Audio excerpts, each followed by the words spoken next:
देखिए, गुस्सा एक ऐसा नेचर है, ऐसी एक्टिविटी है जो सिर्फ नुकसान ही करवाती है, सिर्फ नुकसान करवाती है।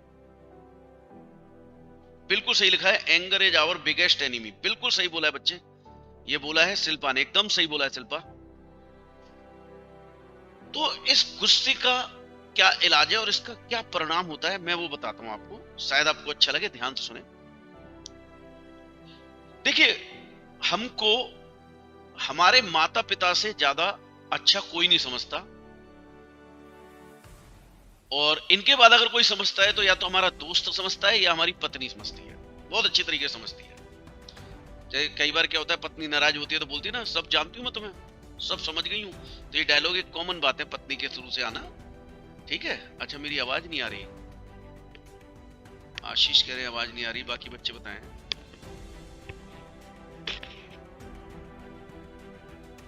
आ रही है, ओके। आशीष आप चेक करें, शायद वॉल्यूम की कोई प्रॉब्लम है। तो हमारे माता पिता जानते हैं कि हम गुस्सा करते हैं,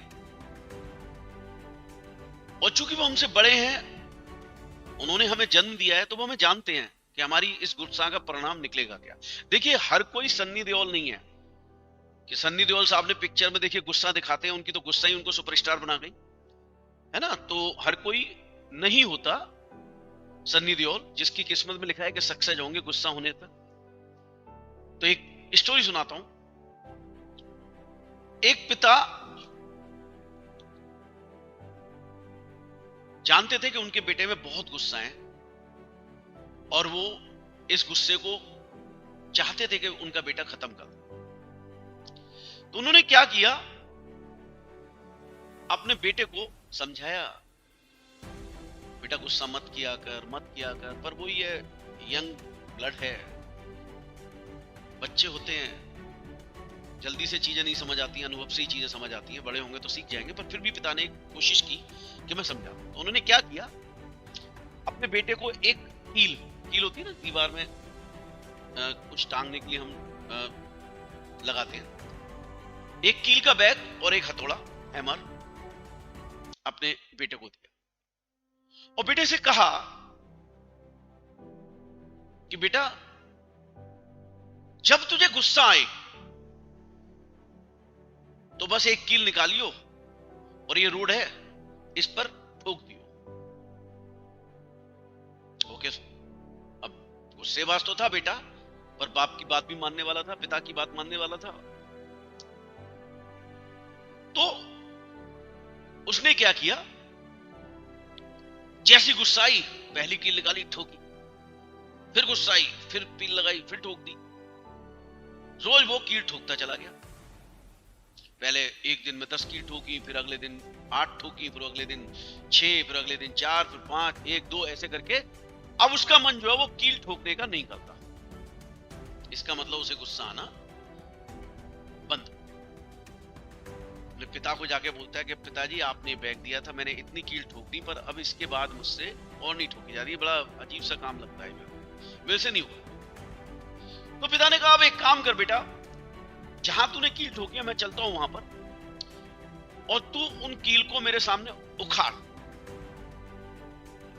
बेटे ने पिताजी के साथ कीलें उखाड़ना शुरू किया, कुछ कीलें उखाड़ी। उखाड़ने के बाद पिता ने बोला, बेटे तुमने जो कील उखाड़ दी ना, अब एक काम करो, सड़क को दोबारा से ना वैसी कर दो जो कील लगने से पहले थी। कहता है, पापा ये मैं कैसे कर सकता हूं, ये मैं कैसे कर सकता हूं, ये तो गड्ढे हो गए, छेद हो गए इसमें।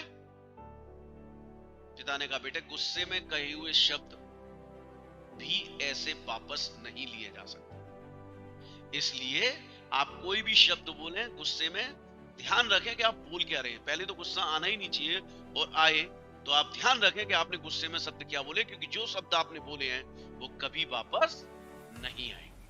तो गुस्से का रिजल्ट सिर्फ नुकसान है। कई बार हमें लगता है कि यार ये ऐसे बोल दिया उसने, वो से मुझे ऐसे कैसे बोला, मैं तो ये कर दूंगा, मैं वो कर दूंगा। बेटा मैं सच बता रहा हूं, आज मैं 45 प्लस हो गया, मैं भी बहुत गुस्सेबाज था, पर आज मेरे अंदर इतनी कूलनेस आ गई है क्या मुझे समझ आ गया है कि गुस्से में सिर्फ नुकसान होता है, इसके अलावा कुछ होता ही नहीं। तो जिस चीज से सिर्फ नुकसान हो, क्या हमें वो करना चाहिए? तो आप लोगों का आंसर अपने आप आएगा, नो सर। तो कोशिश करना बच्चों, आज से आप अपने गुस्से को कंट्रोल करना शुरू करें। गुस्सा आए, चुप हो जाइए, वहां से हट जाइए, अपने आप कूल होने लगेंगे। क्योंकि एक बार वो गुस्से वाला दौर निकल गया, 5-7 सेकंड 10 सेकंड के लिए आता है, वो दौर निकल गया, फिर आप अपने आप को खुद थैंक्स बोलेंगे अपने आप को कि यार अच्छा रहा, मैंने कुछ नहीं